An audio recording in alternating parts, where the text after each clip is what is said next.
नमस्कार मित्रों, इस वीडियो में हम संविधान के कुछ महत्वपूर्ण अनुच्छेद को याद करेंगे। इसमें पार्ट 1 में हमने कुछ आर्टिकल्स को याद किया था और कुछ बच गया था। तो जो आर्टिकल्स बच गए थे उसको हम स्टार्ट करते हैं। आर्टिकल 347 तक करवा दिया गया था, आर्टिकल 351 से देखते हैं। तो आर्टिकल 351 351 कहता है कि संघ यानी केंद्र, संघ का ये कर्तव्य होगा, केंद्र सरकार का ये कर्तव्य होगा कि वह हिंदी भाषा का प्रसार एवं उत्थान करे, हिंदी भाषा का प्रसार एवं उत्थान करे ताकि भारत की मिश्रित संस्कृति के सभी अंगों के लिए अभिव्यक्ति का माध्यम बन सके। आपको पता है कि हमारा देश बहुत बड़ा है और हमारे देश में अलग अलग भाषा बोलने वाले लोग रहते हैं। तो आर्टिकल जो 351 ये कहता है कि हिंदी का प्रसार किया जाए, उसका उत्थान किया जाए ताकि सभी लोग हिंदी जान सके और जो दूसरे भाषा भी जानते हैं वो भी हिंदी के माध्यम से एक दूसरे से जुड़ सके। जो दूसरे अलग अलग भाषा जानते हैं वो भी हिंदी के माध्यम से कम्युनिकेट कर सके, आर्टिकल 351 के तहत। ठीक है, तो आपको याद रखना कि आर्टिकल 351 केंद्र सरकार को हिंदी भाषा को प्रमोट करने के लिए कहता है, हिंदी भाषा को। ठीक है, तो इसको याद रखिएगा। 351 35 1 या 351 किसी भी तरीके से याद रखिए, बस याद रखिए कि 351 आर्टिकल के तहत केंद्र सरकार को हिंदी भाषा प्रमोट करने के लिए संविधान कहता है। किस आर्टिकल के तहत? आर्टिकल 351 के तहत। आगे देखिए आर्टिकल 352, ये आर्टिकल बहुत ही सिंपल है। आर्टिकल 352 के तहत आपातकाल इमरजेंसी लागू किया जाता है। ठीक है, आपातकाल या इमरजेंसी लागू किया जाता है किस आर्टिकल के तहत? आर्टिकल 352 के तहत। ये आर्टिकल आपको याद होगा। देखिए इसमें लिखा है कि राष्ट्रपति द्वारा आपात स्थिति की घोषणा यदि वह समझता हो कि भारत या उसके किसी भाग की सुरक्षा, युद्ध, बाहरी आक्रमण, सैन्य विद्रोह के फलस्वरूप खतरे में है तो राष्ट्रपति शासन लगा सकता है। ठीक है, यदि राष्ट्रपति को लगता है कि भारत की जो सुरक्षा है वो खतरे में है तो वो राष्ट्रपति शासन लगा सकता है। किस आर्टिकल के तहत? आर्टिकल 352 के तहत। आर्टिकल 352 के तहत राष्ट्रपति शासन लगा सकता है। आगे देखिए आर्टिकल 356, आर्टिकल 356 छपाक से आ जाता है और लगता है राष्ट्रपति शासन। 356 से राष्ट्रपति शासन लगता है छपाक से, प्रेसिडेंट रूल। ठीक है, और राष्ट्रपति शासन कहाँ लगता है? राज्यों में लगता है।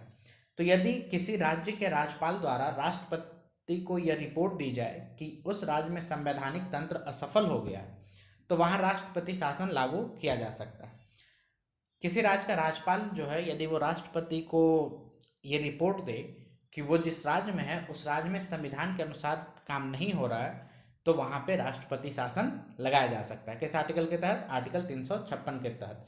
याद रखिएगा आर्टिकल 356 के तहत राष्ट्रपति शासन और आर्टिकल 352 के तहत आपातकाल इमरजेंसी लगाया जाता है। आगे देखिए आर्टिकल 360, ये भी याद होगा। आर्टिकल 360, आर्टिकल 360 के तहत राष्ट्रपति वित्तीय आपातकाल लगाता है, फाइनेंशियल इमरजेंसी लगाता है। तो देखिए 360 के तहत यदि राष्ट्रपति यह समझता है कि भारत या इसके किसी भाग का वित्तीय स्थिरता एवं साख खतरे में है तो वह वित्तीय आपात स्थिति की घोषणा कर सकता है। तो यदि राष्ट्रपति को ये लगता है कि भारत या इसके किसी एक भाग में वित्तीय स्थिरता हो गई है, पैसे की अस्थिरता हो गई है, तो आर्टिकल 360 के तहत वित्तीय आपात की घोषणा कर सकता है। कौन करता है? राष्ट्रपति, आर्टिकल 360 के तहत। ये देखिए आर्टिकल 365, ये बहुत इंपॉर्टेंट आर्टिकल है और बहुत लोगों को याद नहीं रहता, पता नहीं रहता है, लेकिन ये बहुत ही इंपॉर्टेंट आर्टिकल है। आर्टिकल 365 के तहत भी राष्ट्रपति शासन लगाया जाता है, राष्ट्रपति शासन लगाया जाता है, प्रेसिडेंट रूल लगाया जाता है आर्टिकल 365 के तहत। और किसके तहत प्रेसिडेंट रूल लगाया जाता है? आर्टिकल 356, आर्टिकल 356 के साथ तहत भी राष्ट्रपति शासन लगाया जाता है और आर्टिकल 365 के तहत भी राष्ट्रपति शासन लगाया जाता है। तो देखिए आर्टिकल 365 के तहत किस कंडीशन में लगाया जाता है?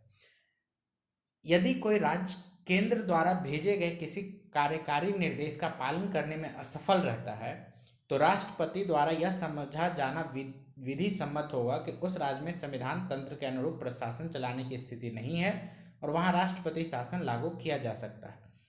देखिए जब जब केंद्र सरकार किसी राज्य को कोई काम करने के लिए निर्देश देता है, कुछ करने के लिए कहता है और वो जो राज्य है वो उस काम को नहीं करता है तो उस स्थिति में राष्ट्रपति ये समझेगा कि उस राज्य में संविधान के अनुसार काम नहीं किया जा रहा है, क्योंकि संविधान ये कहता है कि केंद्र यदि राज्य को कुछ करने के लिए कहता है तो केंद्र राज्य को करना होगा, और राज्य केंद्र की बात नहीं मान रहा, नहीं कर रहा, तो वहाँ पे राष्ट्रपति शासन लगाया जा सकता है। किस आर्टिकल के तहत? आर्टिकल 365 के तहत। आर्टिकल 365, ठीक है। तो आर्टिकल 365 के तहत भी राष्ट्रपति शासन लगाया जा सकता है। और किसके तहत? आर्टिकल 356, देखिए ये पलट गया, ये पलट गया, तो इसके तहत भी आर्टिकल 356, बस ये डिजिट इधर से उधर हो गया, ठीक है। तो आर्टिकल 356 के तहत भी राष्ट्रपति शासन लगाया जा सकता है। तो इसमें भी संविधान के अनुसार काम नहीं हो रहा होता है। तो इसमें संविधान के अनुसार काम नहीं हो रहा होता है, मतलब राज्य में संविधान के अनुसार काम नहीं कर रहा हो। लेकिन 365 में किसके हिसाब से लगाते हैं कि केंद्र सरकार ने राज्य को कुछ करने के लिए कहा और राज्य सरकार ने बात नहीं मानी, तो 365 के तहत राष्ट्रपति शासन वहाँ पे लगा सकती है राष्ट्रपति, ठीक है। आगे देखिए आर्टिकल 368। आर्टिकल 368 अनुच्छेद 368 जो है, ये संसद के संविधान के किसी भाग का संशोधन करने का अधिकार देती है। मतलब संविधान का संशोधन किस आर्टिकल के तहत होता है? आर्टिकल 368। आर्टिकल 368 के तहत संविधान का संशोधन होता है। याद रखिए, ये बहुत ईजी है और ये बार बार पढ़ते पढ़ते ये याद हो जाता है, और ये मोस्ट इंपॉर्टेंट भी है। आर्टिकल 368 के तहत संविधान का संशोधन किया जाता है। आगे देखिए आर्टिकल 370। आर्टिकल 370 के अंतर्गत जम्मू और कश्मीर को विशेष स्थिति का दर्जा दिया गया था। अब इस जम्मू और कश्मीर के जो विशेष स्थिति का दर्जा था वो खत्म कर दिया गया, ठीक है। अब ये राज्य की श्रेणी में नहीं आता, बल्कि ये केंद्र शासित प्रदेश बन गया। किस आर्टिकल के तहत? आर्टिकल 370 के तहत जम्मू कश्मीर को विशेष राज्य का दर्जा दिया जाता था, अब नहीं दिया जाता। आगे देखिए आर्टिकल 371। आर्टिकल 371 कुछ राज्यों के विशेष क्षेत्र के विकास के लिए राष्ट्रपति बोर्ड स्थापित कर सकता है। कुछ राज्यों में और कुछ राज्यों के कुछ विशेष भाग के विकास के लिए, जहाँ पर डेवलपमेंट नहीं हुआ है, वहाँ के लिए राष्ट्रपति जो है वो एक राष्ट्रपति बोर्ड स्थापित कर सकता है। तो 371, आर्टिकल 371 के अंतर्गत रखा गया है महाराष्ट्र को, गुजरात को, नागालैंड को, मणिपुर को, और भी कुछ राज्य हैं, ठीक है। आगे देखिए आर्टिकल 394 का। आर्टिकल 394 का, इसको याद रखिएगा, बहुत मज़ेदार आर्टिकल है। 394 का यह कहता है कि राष्ट्रपति अपने अधिकार के अंतर्गत इस संविधान को हिंदी भाषा में अनुवाद कराएगा। इस संविधान को हिंदी भाषा में अनुवाद कराएगा। आर्टिकल जब संविधान लिखा गया था, कॉन्स्टिट्यूशन लिखा गया था, हमारा कॉन्स्टिट्यूशन बना था, वो इंग्लिश में लिखा गया था, ठीक है। तो आर्टिकल 394 का जो है वो राष्ट्रपति को यह अधिकार दिया कि इस कॉन्स्टिट्यूशन को हिंदी में वो रूपांतरित करवाए, हिंदी भाषा में अनुवाद करवाए, ठीक है। तो याद रखिएगा कि किस आर्टिकल के तहत कॉन्स्टिट्यूशन को, संविधान को हिंदी भाषा में अनुवाद कराया गया? आर्टिकल 394 का के तहत। अब संविधान का आखिरी आर्टिकल देख लीजिए। संविधान का आखिरी आर्टिकल है 395। तो ये तो याद होना ही चाहिए, क्योंकि ये आखिरी आर्टिकल 395। तो आर्टिकल 395 ये कहता है कि भारतीय स्वतंत्रता अधिनियम 1947, भारतीय स्वतंत्रता अधिनियम 1947, जिस अधिनियम के तहत भारत स्वतंत्र हुआ।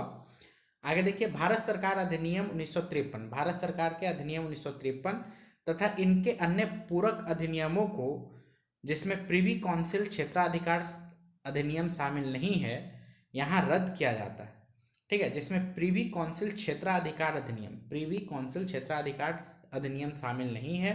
इसके अलावा भारतीय स्वतंत्रता अधिनियम 1947, भारत सरकार अधिनियम 1953 तथा इनके अन्य पूरक अधिनियम, इसी से संबंधित और जो अधिनियम है यहाँ पे रद्द किया जाता है। किस आर्टिकल के तहत? आर्टिकल 395 के तहत।